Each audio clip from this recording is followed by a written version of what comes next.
আমাদেরকে জানিয়ে দিয়েছেন। আল্লাহ পাক বলেন অলি কুল্লি উম্মাতিন আজালুম ফাইদা জাআ আজালুহুম লা ইস্তাখিরুনা লা ইস্তাখিরুনা সাআতাও ওয়া লা ইস্তাকদিমুন।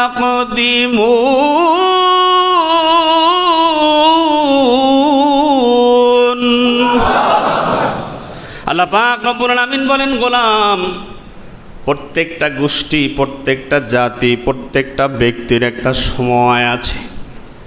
কোন সময়? বলে নির্ধারিত সময়।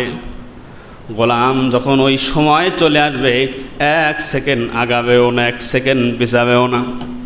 কে আসবে? আল্লাহ পাক অন্য জায়গায় বলেন কুল ইয়াতাওয়াফাকুম মালাকুল মাউতিল্লাযী উকিলা বিকুম সুম্মা ইলা রাব্বিকুম তুরজাউন।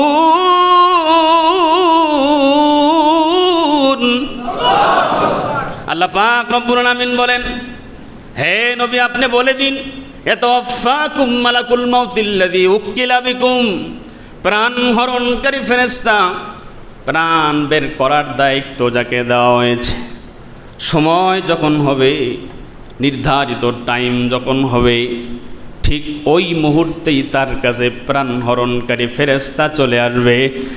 1 সেকেন্ডও আগাবেও না, 1 সেকেন্ডও পিছাবে না। দুনিয়ার মুসলমান ইমানদার আল্লাহর গোলাম, মৃত্যু থেকে পালানোর কোনো সুযোগ নেই, চেষ্টা করলেও সম্ভব হবে না।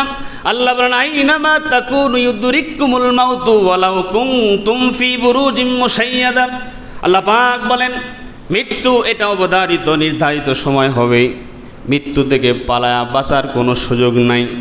মরণ থেকে যতই পালাও, মরণ তোমায় লইবে ঘিরি, যদিও পালাও সুদূর আকাশ পানে সেথায় লাগায়া আসিরি।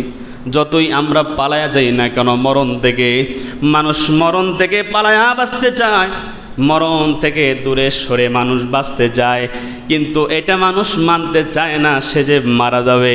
আর এই মরার কথা মানুষও স্মরণ করে না। মৃত্যুর কথা যদি মানুষ স্মরণ করত, জুলুম করত না, চুরি করত না, ডাকাতি করত না, অন্যের সম্পদ আত্মসাৎ করে খাইত না। কারণ মানুষ আমরা বর্তমানে বাংলাদেশে দেখতে পাই, 2-1 দিন আগে একটা ভিডিওতে আমি দেখলাম, দাড়িগুলো পেয়ে গেছে, চুলগুলো পেয়ে গেছে, লাঠি নি ভর দিয়া দিয়ে হাঁটে, জমির জন্য আর একজন রে মারতে যায়। আছে না নাই? এক পা কবরে চলে গেছে, 60 বছর বয়স, 70 বছর বয়স হয়ে গেল। দুনিয়ার মুসলমান ইমানদার এখনো সম্পদের মায়া ছাড়তে পারে নাই, এখনো টাকার মায়া ছাড়তে পারে নাই, দুনিয়ার মায়া মোহ, দুনিয়ার খায়সাত এখনো ভুলতে পারে নাই। অথচ দুনিয়া থেকে বিদায় নেবে এটা তার মনে নাই। দুনিয়ার মুসলমান ইমানদার আল্লাহর গোলাম, আল্লাহ পাক রব্বুল আলামিন এই জন্যই গোলামকে বারবার বারবার ডেকে বলেন গোলাম ওয়াল তানজুর নাফসুম মা কদ্দামাত। একটু চিন্তা করো গোলাম, আগামীকালের জন্য তুমি কি সঞ্চয় করেছো? তুমি যে কবরে আসবা, এই কবরে কি নিয়ে আসবা, কি কবরের জন্য সামান রেডি করছো? দুনিয়ার মুসলমান ইমানদার আল্লাহর গোলাম, মৃত্যু অবধারিত, ঠিক ওই সময় আসবে। মৃত্যু যন্ত্রণাও কিন্তু আমাদের হবে, মৃত্যু যন্ত্রণা থেকে কেউ আমরা বাঁচতে পারবো না। আল্লাহ বলেন ওয়াজাআত সাকরাতুল মাউতি বিল হক। আল্লাহ পাক বলেন মৃত্যু যখন আসবে, মৃত্যু যন্ত্রণাও প্রত্যেকটা গোলামের হবে।